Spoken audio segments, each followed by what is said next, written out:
जय श्री कृष्णा। राधे राधे दोस्तों, आप सभी का दिन शुभ और मंगलमय हो। आप सभी पर भगवान विष्णु की कृपा सदैव बनी रहे।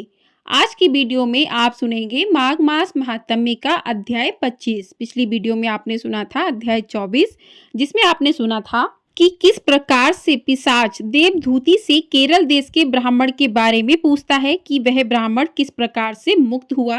तो देवधूति मुनि कहने लगे कि केरल देश में बासु नाम का एक वेद पारंगत ब्राह्मण था। उसके बंधुओं ने उससे भूमि छीन ली थी। वह निर्धन और दुखी होकर अपनी जन्मभूमि त्याग कर देश विदेश में घूमता था। ग्रस्त होकर मृत्यु को प्राप्त हो गया। कोई बांधव नहीं होने के कारण उसकी वैदिक क्रिया या दाह क्रिया नहीं हुई, जिस क्रियाकलाप के विलोप से वह निर्जन वन में प्रेत होकर चिरकाल तक घूमता रहा, फिरता रहा। तो कहते हैं कि जो लोग दान नहीं देते हैं, अग्नि में आहुति नहीं देते हैं, तीर्थ स्थानों से विमुख रहते हैं, तो उन्हें ऐसी प्रेत योनियों से भटकना पड़ता है। बुरे कर्मों से बचकर धर्म के कार्य, यज्ञ आदि तब करने चाहिए, क्योंकि कर्म फल अश्वमेव मिलता है। तो देवदूति कहने लगे कि दुखी, दुर्बल, नग्गे, मुरझाए तुम कौन हो? पैरों से पृथ्वी को स्पर्श ना करके चलते हो। तो लोमेश जी बोले, प्रेत यह वचन सुनकर कहने लगा कि ऐसा होने का कारण क्या है। वह रास्ते में बैठा हुआ था। देवदूति प्रयाग का जल, त्रिवेणी का जल लेकर जा रहे थे। तो उस प्रेत ने कहा कि मुझे ये जल पिलाओ, नहीं तो मैं तुम्हें मार दूंगा। तो देवदूति कहने लगे कि तुम नंगे मुरझाए हो कौन? तुम्हारे ऐसा होने का कारण क्या है? तो उसका वृत्तांत आप आज के अध्याय में सुनेंगे। तो प्रिय श्रोताओं, आज के अध्याय में प्रेत कहने लगा कि मैंने कभी ब्राह्मणों को दान नहीं दिया। अत्यंत लोभी, क्रियाहीन, दूसरों के अन्न से पलने वाला था। मैंने कभी किसी को भिक्षा नहीं दी, न दूसरों के दुख से दुखी हुआ। प्यासे प्राणियों को मैंने कभी जल नहीं पिलाया। मैंने कभी छाता, जूता दान नहीं किया। ना ही किसी को जल का पात्र, पान या औषधि किसी को दी। ना मैंने अपने घर में कभी किसी अतिथि को ठहराकर उसका सत्कार किया। अंधे, वृद्ध, अनाथ और दीनों को मैंने कभी अन्न से संतुष्ट नहीं किया, और ना ही किसी रोगी को मुक्त किया। ना कभी ब्राह्मणों को दान दिया, ना कभी अग्नि में हवन किया। वैशाख आदि मास में किसी को ठंडा जल भी नहीं पिलाया। ना ही मैंने बड़ या पीपल का कोई वृक्ष लगाया। ना किसी प्राणी को बंधन से छुड़ाया। कभी कोई व्रत करके शरीर को नहीं सुखाया। इस कारण मेरा पूर्व जन्म सब बुरे कार्यों में ही व्यतीत हुआ। मेरे पूर्व जन्म के कर्मों से ही मेरी यह गति हुई है। इस वन में व्याघ्र, भेड़िए से बचा हुआ मांस तथा जंतुओं के खाने से गिरे हुए फल, वृक्षों पर लगे हुए सुंदर फल तथा झरने का सुंदर जल सभी मिलते हैं, परंतु देव इच्छा से मैं कुछ खा नहीं सकता। सर्प की तरह केवल पवन भक्षण करके जीवन व्यतीत करता हूँ। बल, बुद्धि, मंत्र, पुरुषार्थ से लाभ, हानि, सुख, दुख, विवाह, मृत्यु, जीवन, भोग, रोग तथा वियोग में केवल भाग्य ही कारण होता है। कुरूप, मूर्ख, कुकर्मी, निंदित तथा पराक्रम से हीन मनुष्य भी भाग्य से ही राज्य भोगते हैं। काणे, लूले, लंगड़े, नीतिहीन, निर्गुण, नपुंसक भाग्य से राज्य प्राप्त करते हैं। पर्वत पर भी बलवान राक्षस, पिशाच रहते हैं, जिनमें से कभी कभी कोई कहीं कहीं वन में फिरते हुए अपने कर्म के अनुसार अन्न जल प्राप्त करते हैं, परंतु आपको उनका भय नहीं होना चाहिए, क्योंकि धर्मात्मा पुरुषों की उनकी पवित्रता ही रक्षा करती है। ग्रह, नक्षत्र, देवता सर्वथा धर्मात्माओं की रक्षा करते हैं।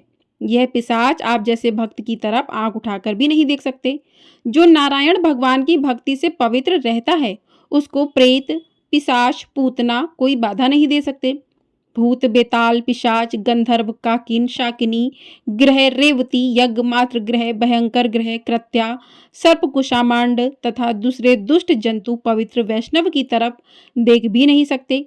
जिसकी जीभा पर गोविंद का नाम, हृदय में वेद और श्रुति विद्यमान है, जो पवित्र और दानी है, उनको कभी भय नहीं हो सकता। हे ब्राह्मण, इस प्रकार कर्मों का फल भोगता हुआ मैं यहाँ रहता हूँ, ऐसा सोचकर मैं शोक नहीं करता। एक बार मैं ज्वालिनी नदी के किनारे पर गया। वहां पर घूमते हुए मैंने सारस के वचनों को सुना था। सारस के क्या वचन थे, वह आपको आगे के अध्याय में सुनने के लिए मिलेगा। इस अध्याय को करते हैं यहीं पर समाप्त। आइए अब सुनते हैं एक कहानी, जो है कर्म के खेल की कहानी। एक दिन एक अमीर आदमी भगवान शिव के दर्शन करने के लिए मंदिर में गया। इस अमीर आदमी ने बहुत ही महंगे जूते पहन रखे थे और उसने ऐसा भी सुना था कि इस मंदिर में अक्सर चोरी होती रहती है। इस वजह से उसका मन नहीं हुआ कि वह अपने कीमती जूते वहां बाहर छोड़कर चला जाए। जूते पहनकर वह मंदिर में नहीं जा सकता था और उसे ऐसे ही बाहर छोड़कर भी वह जाना नहीं चाहता था। अब वह करे तो क्या करे, वह बड़ी दुविधा में पड़ गया था। थोड़ी देर सोचने के बाद उस अमीर आदमी ने मंदिर के बाहर बैठे एक भिखारी से बात की। अमीर आदमी ने उस भिखारी को अपने जूते संभालने के लिए दे दिए। भिखारी भी उसके जूते संभालने के लिए राजी हो गया। फिर वो अमीर आदमी अंदर मंदिर में पूजा करने के लिए चला गया। पूजा में बैठे बैठे उस अमीर आदमी के मन में ख्याल आया कि भगवान ने कैसी विषम दुनिया बनाई है। मेरे जैसे कई लोगों को पैरों में कीमती जूते पहनने लायक बनाया है, लेकिन उस बेचारे भिखारी जैसे अनगिनत लोगों को रोटी खाने के लिए भी भीख मांगनी पड़ती है। वो अमीर आदमी मन ही मन भगवान से फरियाद करते हुए बोला कि आपने सब लोगों को एक समान क्यों नहीं बनाया, आपने सभी को एक जैसी सुविधा क्यों नहीं दी।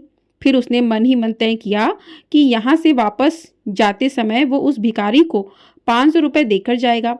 पूजा खत्म होने के बाद जब अमीर आदमी बाहर आया तो ना तो उसे अपने जूते दिखे, ना ही उसे वो भिखारी दिखा। उस अमीर आदमी को लगा कि भिखारी किसी काम से कहीं बाहर गया होगा, इसलिए थोड़ी देर तक उसने वहीं खड़े रहकर भिखारी का इंतजार किया। काफ़ी देर तक इंतजार करने के बाद भी जब भिखारी वापस नहीं आया तो उस अमीर आदमी को पता चल गया कि भिखारी उसे ठग के चला गया है। दुखी होकर अमीर आदमी नंगे पैर ही अपने घर की तरफ चल पड़ा। रास्ते में उस अमीर आदमी ने देखा कि फुटपाथ पर एक जूते चप्पल बेचने वाला बैठा है।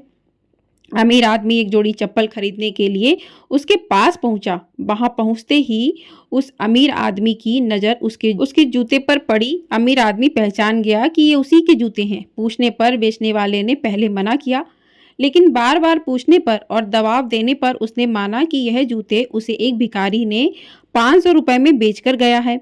अब वह अमीर आदमी बिना चप्पल खरीदे मुस्कुराते हुए वहां से अपने घर की तरफ नंगे पैर ही चला गया। उसे भगवान से की गई अपनी फरियाद का जवाब मिल चुका था। उसे समझ में आ गया था कि जब तक लोगों के कर्म एक जैसे नहीं होते तब तक सब एक समान नहीं हो सकते। भगवान ने उस भिखारी के तकदीर में 500 रुपये ही लिखे थे, लेकिन कैसे कर्म करके उसे लेना है यह उस भिखारी के हाथ में था। अगर वह चोरी ना भी करता फिर भी उसे 500 रुपये मिलने ही वाले थे। शायद उसके ऐसे बुरे कर्मों के कारण ही वह आज तक भिखारी बना हुआ था। तो दोस्तों, आपको ये कहानी पसंद आई हो तो वीडियो को लाइक कर दीजिएगा, चैनल को सब्सक्राइब कर दीजिएगा।